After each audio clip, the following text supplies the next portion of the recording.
welcome to the Opportunity Coalition. So why did we found this group a number of years ago? First, we believe in promoting free markets, business, and entrepreneurship. Second, to build bridges of connection and understanding between diverse people. Oftentimes we all get into our different ruts of whatever we might be involved in business or philanthropy, and to come into a group like this and just meet new and different people, and which drives really our third point, is to bring in speakers and to learn from them, to figure out what they're doing, what has made them successful, and how does that apply to our own lives to go out and make a larger impact in this world that we live in. As you heard, I just returned from the Middle East. I left the day after Thanksgiving, and I got back on Monday night. I was there for 2.5 weeks. I went first from Denver, spent a few days in London for business, then went on to Dubai, Abu Dhabi, Saudi Arabia, Beirut, and then home. And so as I open my remarks, I just want to share a few comments about that, and to share kind of 3 takeaways that I came away with. I spent a lot of time traveling the world and been fortunate to spend a little bit of time in the Middle East. Who's been in what we term the Middle East? Raise your hand. Does Morocco count? Yeah, sure, why not? Morocco over there. Close that I would be accused of doing something wrong there. But I really walked away with 3 things I'd like to share with you tonight before I get into my main talk. First of all, as we meet with different people around the world, investors, business people, etc., we've all heard that we're in a global environment. We know that. But I would submit that it's a global environment with options. There's a new sphere for investors and capital and business looking at all kinds of different places around the world. But in my time overseas, I keep hearing how attractive the United States of America is to invest in and to be a part of. And specifically, what drives a lot of people here is our legal system, which at times drives us crazy. Sorry for any attorneys in the room. But it's this idea of a stable government, a stable military, and a legal system that you can depend on. Sadly, in a lot of these countries, they can't depend on those things, and those things can be taken away from them pretty readily. Second, I would say that most people that I run into in the world still admire and are in awe of the United States of America. There's a reason why so many people are trying to get to this country. It is truly the land of opportunity. Oftentimes we constantly are beating up the United States, and frankly I get tired of it. All the politicians on stage telling us how bad we are. Yeah, we have our issues, no question, and yes, we can get better. But as I tell a lot of people, we have won the historical lottery of all time, to live where and when and how we do in this country. And with that comes responsibility in terms of service and reaching out to others. But for a moment, understand that you've been given a lot, and with that, you can also achieve a lot. Third, unlike the hateful rhetoric that we're hearing from many politicians, not only on our side in the United States, but also overseas, it really bothers me, this idea of dividing people groups. Dividing us whether on our resources and what we have, the have and have-nots, racial divisions, and divisions as it relates to religion. It really just breaks my heart at the end of the day. And I'd encourage you that a lot of the people that I've had the fortunate opportunity to meet, these are people that, one, as I said, love the United States, love America, love what it stands for. A lot of them have been educated here. And I want to encourage each of you, as you hear these things on the TV and from these different politicians, not to lump the entire Arab world into one bucket. Not to lump every single country into one bucket, or a people group, or a religion. If you really want to go out, I believe, and have a positive impact and affect some of the negative things that are going on in the world today, go out and have coffee and befriend a Muslim. Go out and befriend a Christian, a Jew, and the non-believer, and everybody in between. Because through that experience, you get to meet some wonderful people and build some bridges. And I think really that is the answer to understanding and to building that over time. Our family, we had the opportunity of having 2 young kids from Saudi Arabia join our family for Thanksgiving. These kids had never seen snow. had never ridden a horse, and had never shot a gun. Shot a gun, not shot in a gun. And I brought out my whole arsenal. I don't know if that's good for international peace talks or not, but we had a great time, and we've got videos to prove it. But all joking aside, I really believe that we here in this room, and the people that we come into contact with, we are the solution that we wish to see in the world. Anybody can be a naysayer, anybody can be negative. So think about that during this holiday season. Yeah. Thank you. I don't need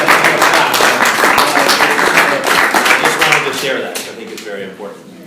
So I'm grateful to be right here at home in Denver this evening with each of you. Special thanks to the generous and gracious hosts of the Colorado Auto Dealers Association. This association is an industry trade group that represents over 260 car and truck dealers throughout our state. Colorado now leads the nation in new car sales. I don't know if you knew that or not. Partly reflective of our economy, and we see it on the streets as we're trying to get here. We're not going to make a comment about the traffic in Colorado.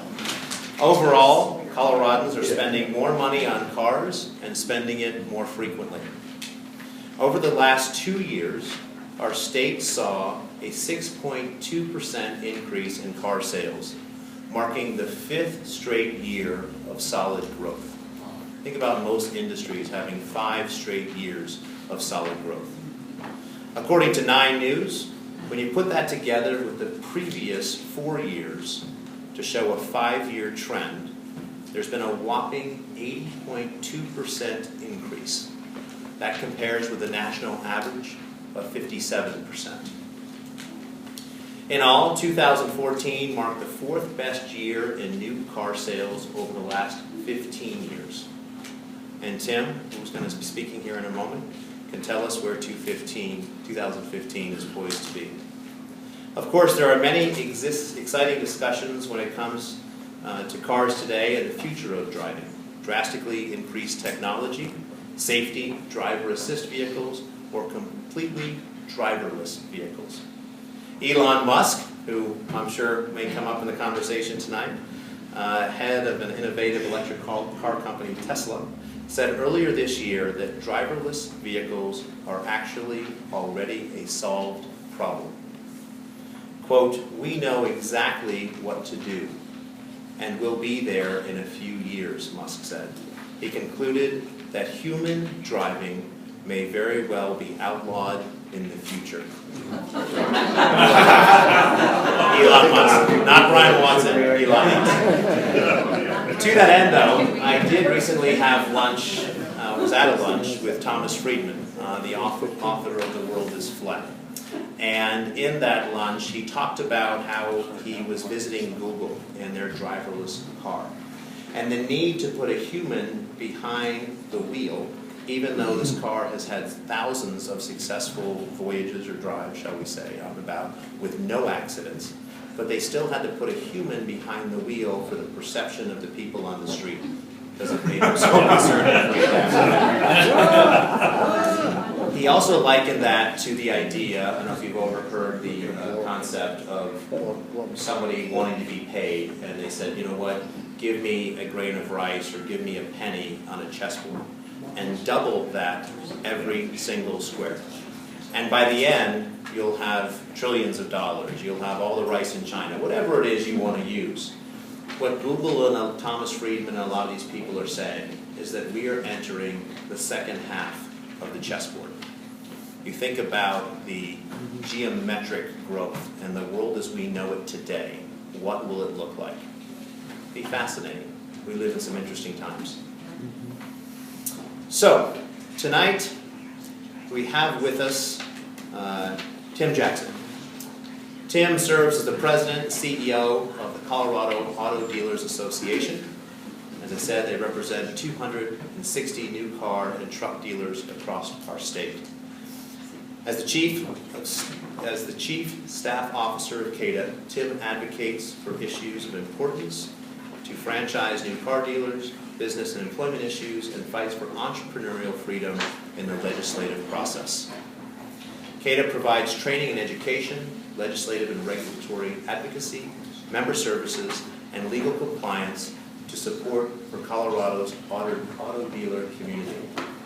For the prior 7 years, Tim served as the state director for the National Federation of Independent Business, NFIB, which is a small business advocacy organization with 600,000 members nationally. Tim has a personal goal, which I love, to visit as many Rotary clubs as possible in the United States. So far, he has spoken to 120 of Colorado's 140 Rotary clubs. Some as many as 4 times and presented, and has just been very involved in that process. He's also an avid cyclist. Tim and his wife Beverly reside in Denver. They have 2 grown children, a daughter who is a private practice attorney, and a son who relocated to Japan for 5 years to teach German and English to Japanese students. Help me welcome Tim.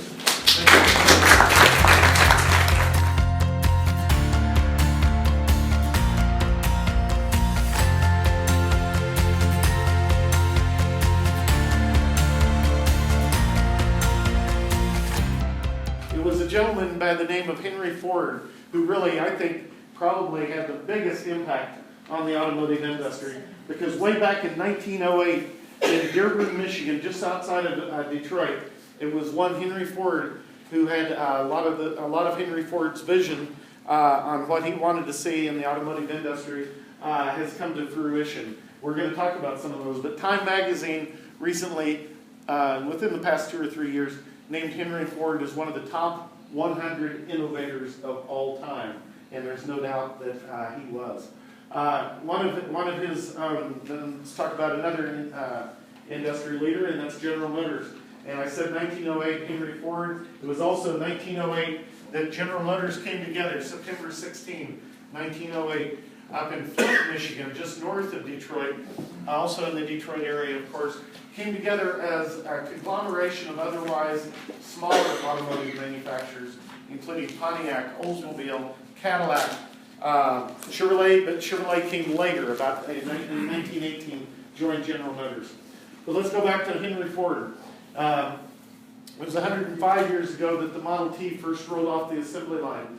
The assembly line process was Henry Ford's vision, and he really developed it out, spent a lot of time envisioning and developing the assembly line process.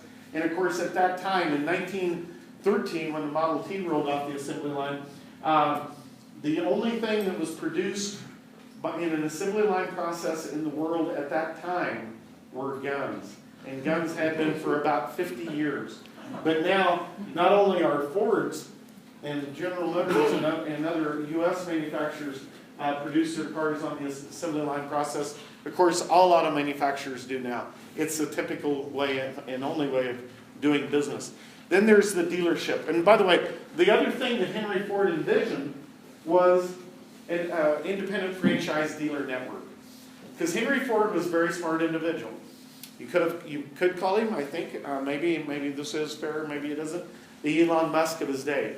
He envisioned he was an innovator, and he envisioned the assembly line process.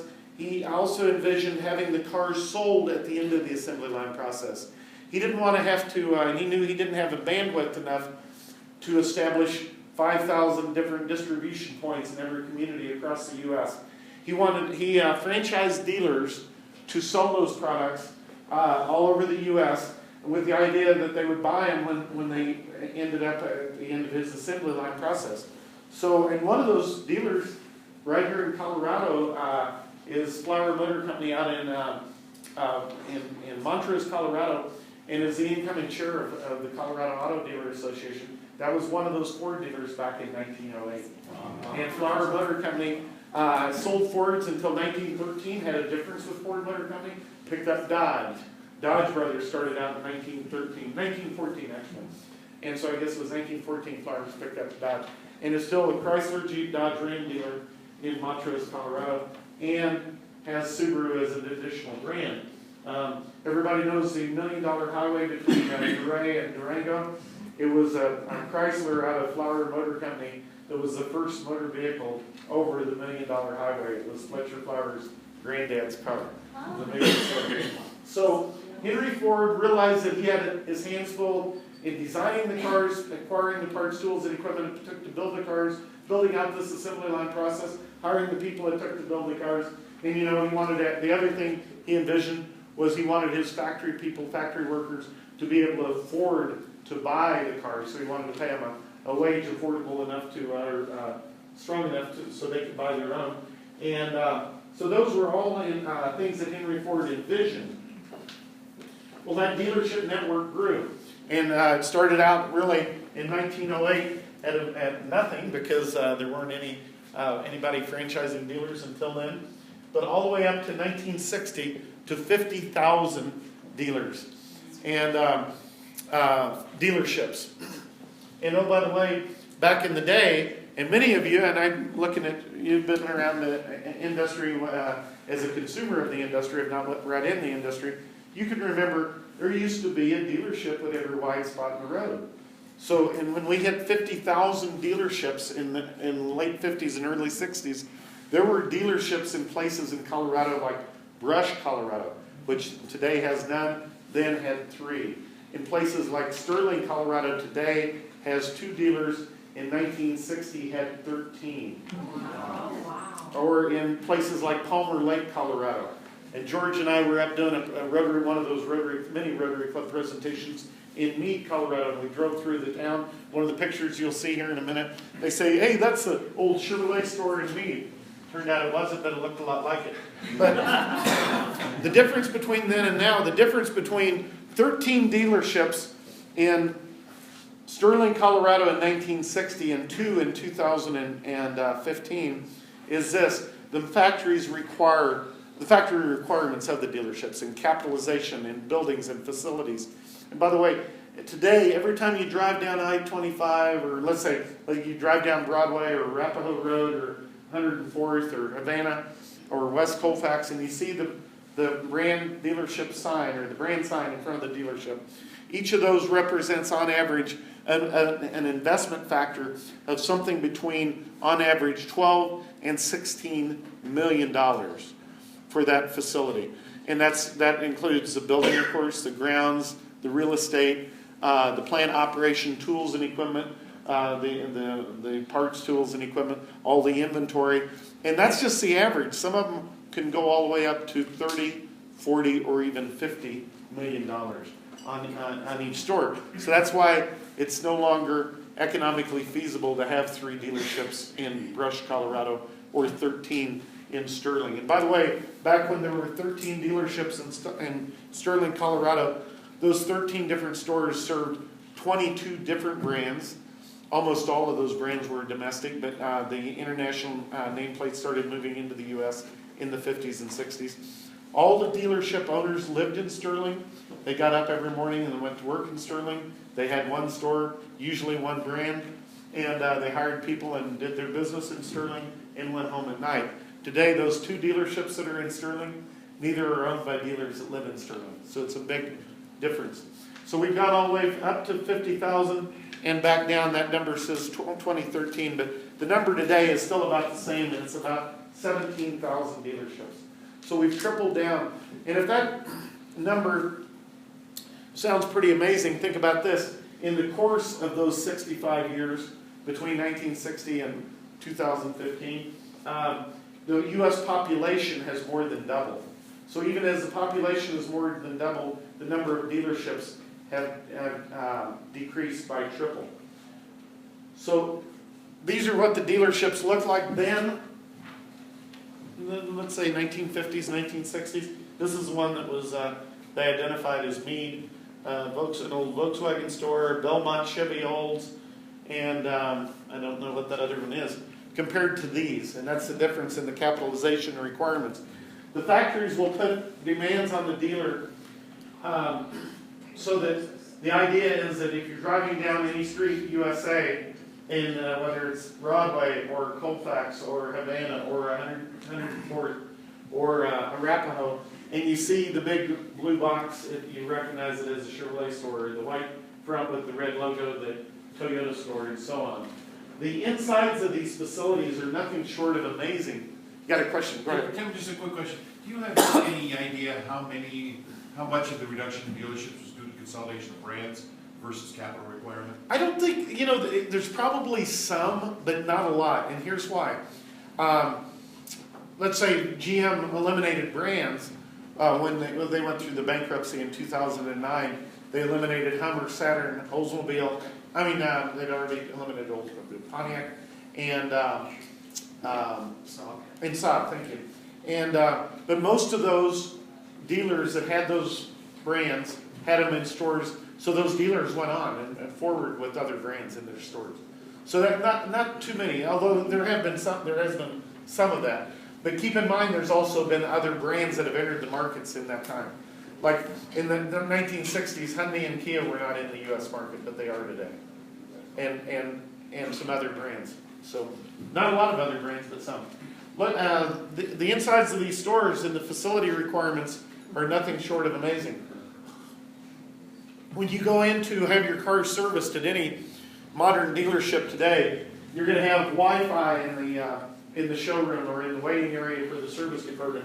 You're going to have the New York Times, the Wall Street Journal, the Denver Post, the Denver Business Journal, and all kinds of different publications at your ease. You're going to have a coffee maker, a snack machine. Most of these are going to be free. I guess probably always what you see is free. This happens to be a BMW store out on C470 and Lucent that opened in 2008, but it's not uncommon of any dealership that you'll see in the marketplace today. Here's a snapshot with shift from the facilities to sales.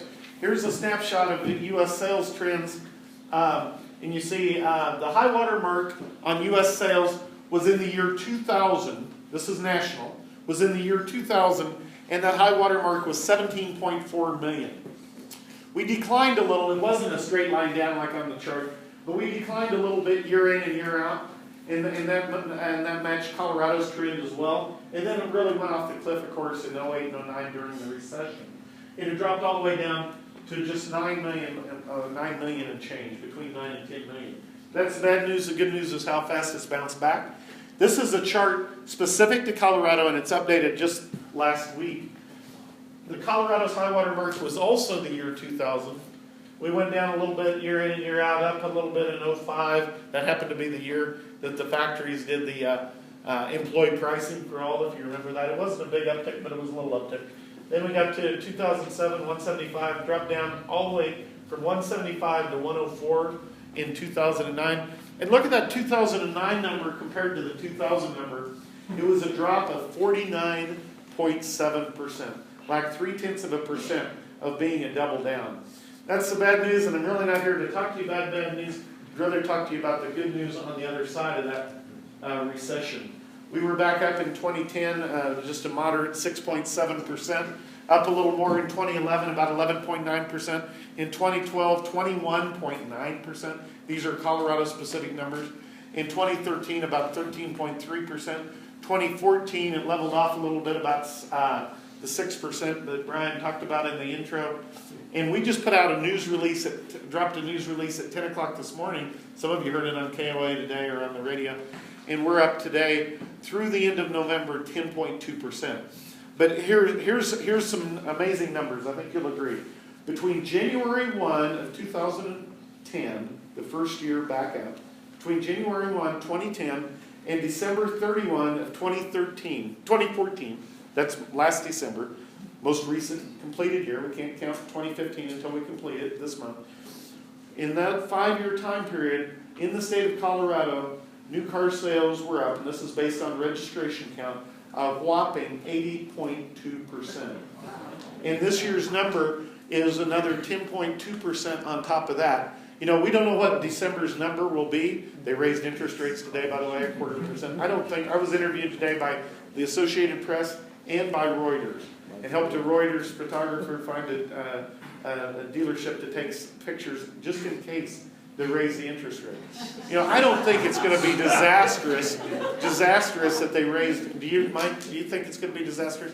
No, the stock market went up today. The most important economic indicator for our industry is not the interest rates or the fuel prices, although those are important, or access to credit, and that's really important. The most important economic indicator for our industry is consumer confidence. consumer confidence that they're going to have the job at the end of the month, that they're going to be able to make that car payment or that lease payment. This is really amazing statistics. The other amazing thing, and this is the untold story. The untold story about the auto industry is how much improvement we've seen over the past few years in the overall quality of the new car products. And when I talk about quality, when we talk about quality, we're talking about overall durability, longevity, life expectancy, reliability, overall quality. And that has improved across brands, across makes and models. And sometimes I'll have people call me and say, hey Tim, I'm in the market for a new car. What should I stay away from? And I said, stay away from? Well, yeah, what car do I want to stay away from so I don't have trouble? There's not a bad car. Yeah, maybe. Well, every product is in a national recall. Okay. Every product is in a national recall. But there's not a bad car in the marketplace, and a bad car wouldn't make it in today's marketplace. Now, am I just blowing smoke on how much quality has improved? We'll demonstrate why people are keeping their cars so long. The average age of the fleet today, the average age of all the cars, I know you got stuck on Spear Boulevard. The average age of every other car you were meeting, you too? The average age of the fleet is now the oldest in history. It is 12.4 years. As recently as 1995, 20 years ago, the average age of the fleet was only 8.4 years. So over the course of the last 20 years, the average age of the fleet has increased by about 50%. So why do people keep their cars so long? So you were asked, what was the first car you ever bought? And think about this. Get a mental image of the first car you ever bought when you were growing up, or your parents bought when you were growing up. The first time you experienced in your family as ownership that new car smell. Get a thought of that car. Get the mental image of that car. Now think back, that car, how long you anticipated keeping it, and how many miles you anticipated putting on it. Now, I was lucky enough, I was able to buy a new car while I was still in high school. I had a little help from my parents. It was a 1972 Ford. But at that time, and by the way, that car I was able to buy, it was a Pinto, by the way. And I survived, so. But at that time, you could buy a brand new car for $1,995. So if people are keeping cars for a longer period of time, have you done the analysis to determine why people are buying more new? Yeah. Well, they have to be replaced after a while. I mean, they'll last longer, but they won't last forever. And we're going to come back around to that. But the culture has changed, though, to where people keep their cars a lot longer. And instead of trading them in, they'll pass them, and today, by the way, at that time, in 1972, the culture was to trade your car every 2 or 3 years, or every 30 or 40,000 miles. And oh, by the way, if you had a car at that time, even in the 80s or 90s, if you had a car with 100,000 miles, it was deemed of very little value to gift to a friend or relative or to trade into a dealer. A consumer today can have a reasonable expectation that your next new car, if you want to keep it 10 or 12 years or drive it 250 or 300,000 miles, you can. And we'd rather not do that. Why do people keep their cars so long? It's a 3-word answer. A little audience participation. 3-word answer. Right. Somebody got it over here. Because you can. Because you can. Because they can. Okay, it's much better quality. They're much safer. Even though this news story was out just in the last 6 weeks. 2014 had a record amount of vehicle miles traveled, an all-time record. People are saying people aren't driving as much anymore. It's untrue. We're still driving more. Vehicle miles traveled hit an all-time high in 2014. But yet traffic fatalities continue to decline. Why is that? Safer cars. Much safer.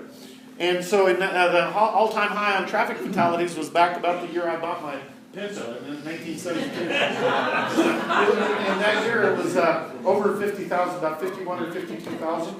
And now it's down to, 2010 was down to 32,000. It keeps dropping each year. I saw a report that 2015 is up a little bit, but it's a little bit of a fluke. there's a changing culture where, by the way, everybody remember that car? The AMC Gremlin? That was about a 1972 Model 2. Here's the age of the fleet, the chart on the age of the fleet, the oldest on record. Finance terms. By the way, back in, let's say even in the 80s or 90s, you go into a new car dealership, you negotiate the price of the car, decide what you're going to buy, and then they say, can I finance that for you? Well, yes, you can. Well, do you want 24 or 36 months? Those were the options. Today, the average terms on new car finance, if you're buying the car, not leasing it, the average terms on new car finance are closer to 6 years than they are to 5. And I mean, it works because of the quality of the car. You keep them a lot longer, you can finance it longer. But does that hurt new sales? But Does that hurt new sales? it does. And we're a lot better off if you lease it and put it on a 3-year lease and come back in and get a new one. By the way, there's going to be a lot more new equipment on that new car when you come back. The technology in the next one might drive itself. This article by Chris Woodyard, reporter with the USA Today, buyers stretch out their loans as the prices rise. Okay, the lower fuel prices. By the way, I was in Missouri over the weekend. Saw gasoline at $1.58 a gallon. One of my first jobs back in 1972 was pumping gas at a gas station, and I remember the normal price at the pump was $19.9. But if we got into a price war, it could go down to $17.9. I can remember selling it as low as 12 cents a gallon. 12 cents. Here's a J.D. Power study on quality of new car product. And according to J.D. Power, and by the way, Jay Farron also worked for J.D. Power. He was everywhere. He's an amazing individual. You can tell him his name keeps coming up in Colorado. So the J.D. Power study shows that the average improvement year in and year out is about 5%. So that means in the overall fleet of cars that are sold. So if you've been out of the new car market for 5 years, you can have a reasonable expectation by accumulation that your next new car will be 25% better on quality than your last new car. And we're under a federal mandate on fuel economy. It's going to be a tough standard to meet to get to 54.5 miles per gallon. The average fuel economy today is just in the upper 20s. So we've got to hit that by 2025. That's an Obama administration rule. Somebody asked about emissions. And I said, we'd talk about emissions. This chart is people are driving more but with less pollution. The other aspect of the new car today, and this is across the board, whether it's gasoline, diesel, hybrid, CNG, compressed natural gas, or any other power source, the new cars today are virtually emission-free when it comes to particle emissions. There's two types of tailpipe emissions. One is the carbon emissions, that's the climate change or global warming emissions. Those are clear emissions.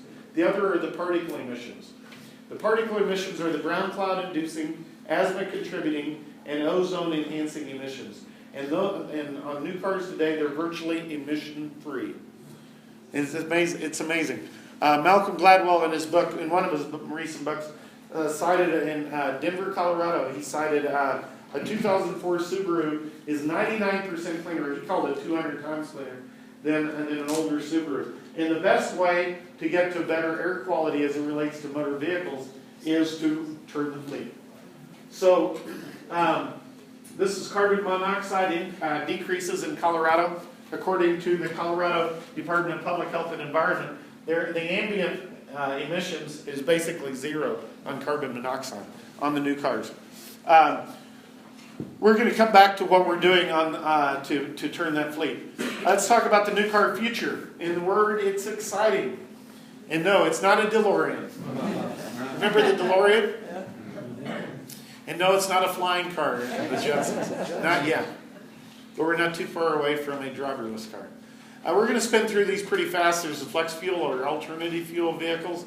There's the hybrids and plug-in hybrids. Then what they are now calling the electrification.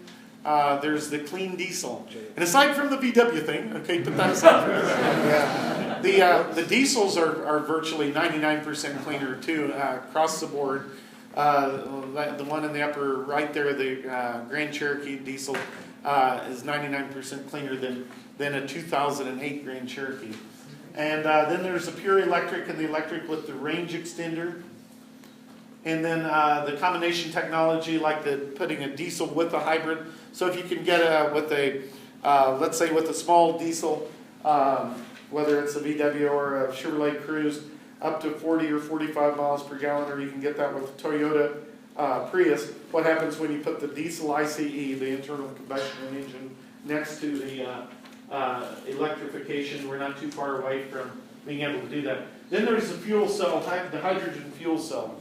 And it's what Toyota's investing big in. They're all in a race to that 54.5 mile per gallon average. Natural gas makes a whole lot of sense in Colorado because we're a net exporting state when it comes to natural gas. We produce more natural gas and export more natural gas than we use in Colorado and in the U.S. as a whole. I don't know if you all saw it in this new budget bill, federal budget bill. They're going to drop the law against exporting crude and natural gas from the U.S. It makes a whole lot of sense because we're producing now more than we're using. Then there's the autonomous cars, and they are coming. There's no doubt about it.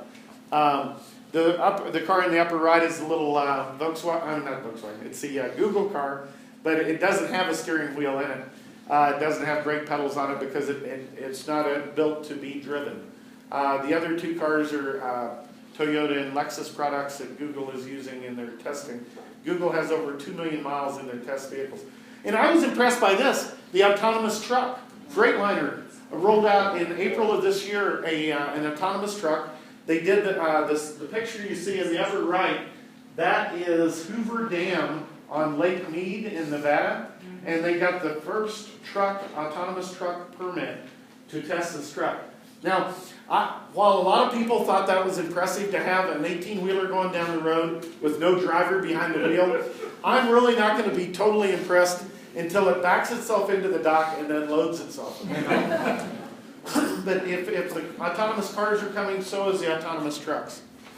Let's talk a little bit, and we're going to get back just to touch on the regulatory environment that we operate under. This is Elizabeth Warren and her claim that auto dealers' markups cost consumers $26 billion a year. What she's alleging is that consumers would pay more at the dealership for their finance, which is actually, as the Washington Post identified, and she got 4 Pinocchios. And they just rated the Pinocchios for the year, and that was the worst Pinocchio test that they had for the year. And the whole idea is a dealer can actually help consumers with their finance. And with a lower rate, oftentimes a lower rate than a consumer can get at any other institution.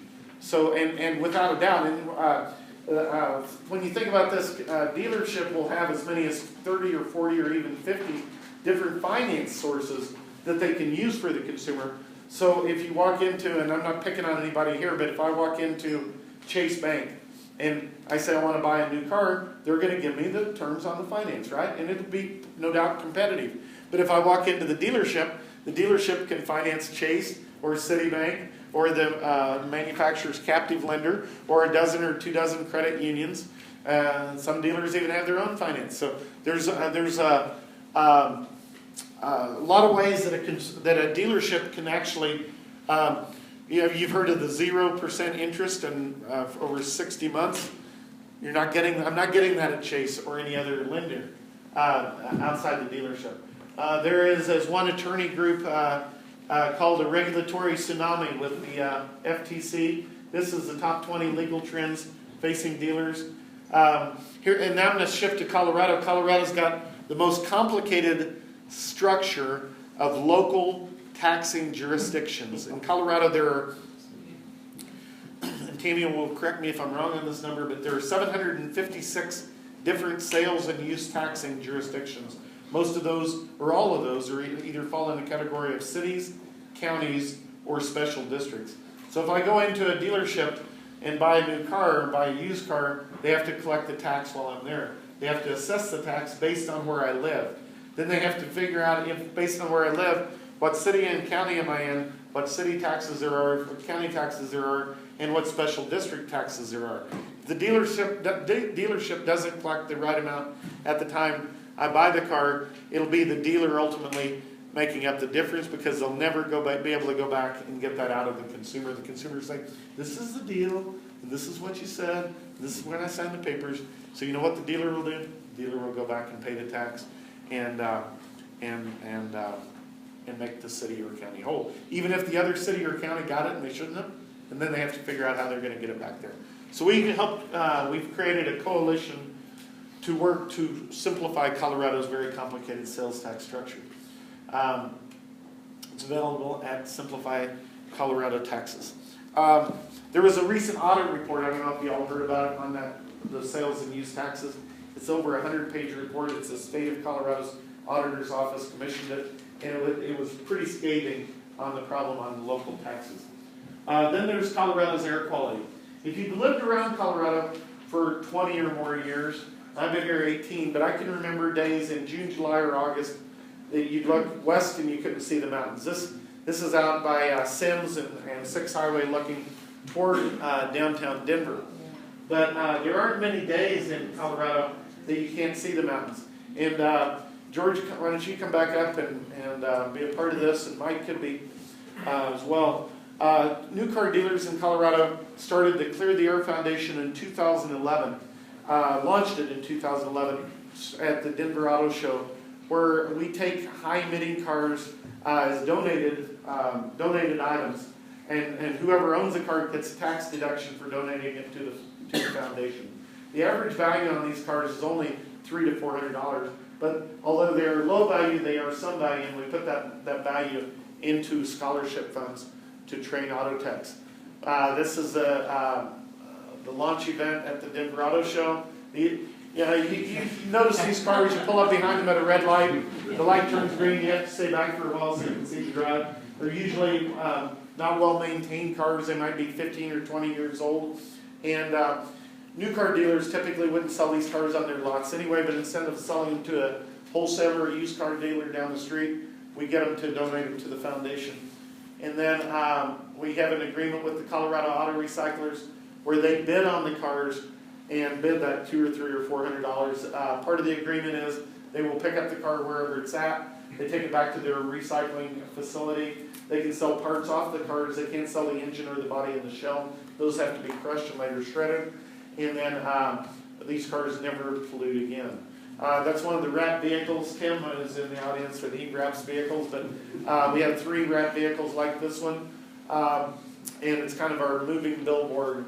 Then New Car Dealers, the association contributed $1 million in cash reserves to the foundations to amp up and ramp up those scholarships so we can create a permanent endowment for those auto tech scholarships.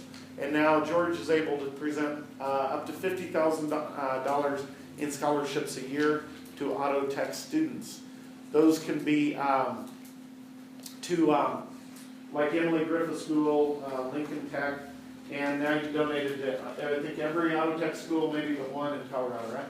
I think we're missing one, maybe 2. Who knows? But we reached some out of to us. a lot of them. Yeah, Farmington, Mexico. We hadn't hit Wyotech yet, but we're just waiting on the applications to come in. So I mean, as soon as we get those applications in, we have dealerships up there and stuff like that too. So we want to help the kids out wherever we can. When did this start? Early 2011 is when we first started taking cars in, and last year we only did 396 cars, and this is funny. So I tell Tim right here last month, I say, hey Tim, we hit 500. He's like, great, 600 now. I'm like, so we're going to hit 600 by the end of the year. We're 26 cars out. So if you have a neighbor that you got a house with, just go knock and leave my card, or you can just give me that address and I'll go knock. So we'll make it work somehow.